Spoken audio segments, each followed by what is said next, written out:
Wisconsin Broadcasters Association Hall of Famer Bob Berry ruled Milwaukee's airwaves in the 60s and 70s. He spoke with countless musicians and celebrities over the years. Bob collected remarkable recordings of these encounters, which he's now sharing with the public. Here's Bob. Hello, everyone, and welcome to today's episode of Bob Berry's Unearthed Interviews. It's more music and memories with singer and actress Petula Clark. And I emphasize actress because I saw Petula Clark in London as Norma Desmond in a performance of Sunset Boulevard. She was magnificent. And you all know her from her timeless hits, most of them written by British composer Tony Hatch. Her first #1 song was inspired by the energy and excitement on the streets of New York.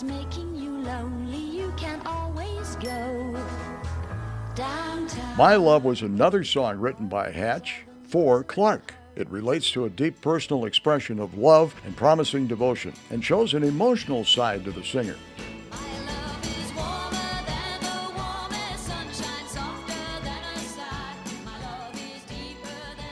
I Know a Place was recorded in London, where most of her hits were made.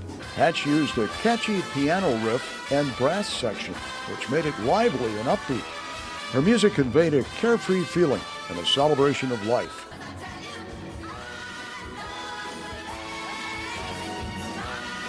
Petula Clark's career spanned generations.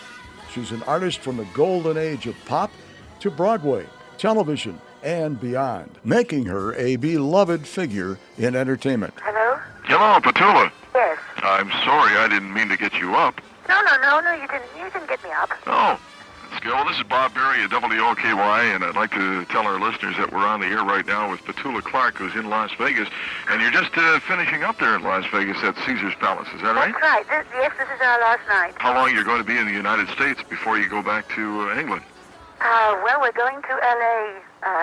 Tomorrow, where I'll be taping an Andy Williams show and a Dean Martin show, and then we go back to Europe in about 4 days. I understand you like Rod McEwen's work, is that right? Yes, well, I've been friends with Rod for some time, and he even wrote me an album, which I haven't recorded yet. I haven't found the time to do it yet. But I've been performing one of his songs. Actually, it's a poem that he wrote, which we've set to music, and it's really very beautiful. It's been enormously successful here in Vegas, and I think I'll probably record it when I get back home. You also do a Beatles salute in the show, is that right? Well, I always do. I think most singers do, because the Beatles have given us so many fantastic things to sing. But I do The Fool on the Hill, which is one of their lesser-known songs, and we do it in a very unusual way. What type of a home do you have in England? Actually, what city do you live in England? We don't live in England anymore. My husband is French, and we moved from Paris to Geneva in Switzerland about 4 years ago, and that's where we've been living. It's actually, we spend a lot of time in London, because I do a lot of recordings and television there, and my family is still there. Where were you born?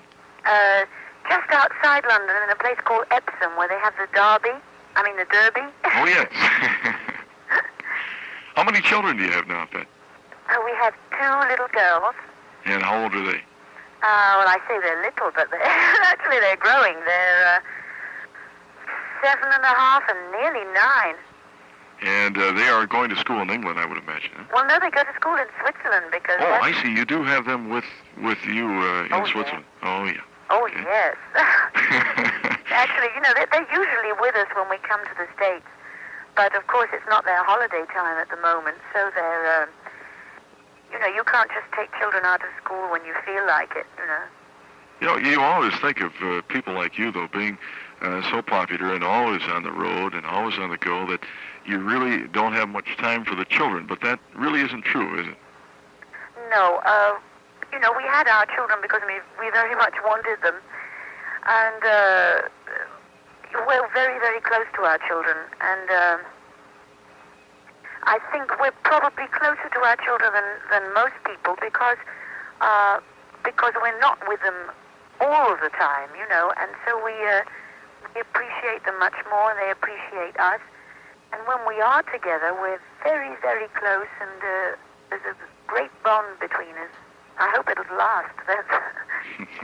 For your fans, Petula, do you have a new single coming out soon, or an album, or anything they can look for?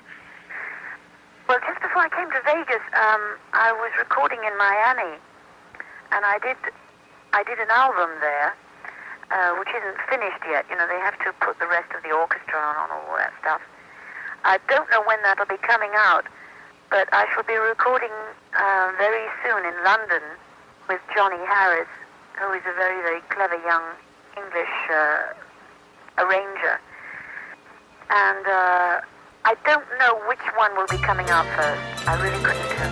Thank you very much for taking time out to talk with us, Petula Clark, and let's listen to one of your records right now. Okay. Okay? Bye-bye. Bye. This is my song.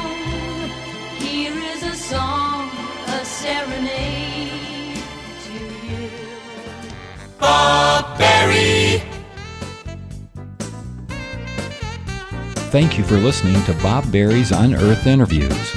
Be sure to subscribe and rate our podcast on iTunes or wherever you find your podcasts. You can find all the episodes at WisconsinBroadcastingMuseum.org. Check out Bob Berry's book, Rock and Roll Radio Milwaukee. Book sale proceeds support Angels Kids Fund and Donate Life Wisconsin. The preceding program is made possible by a generous contribution from Terry Bond.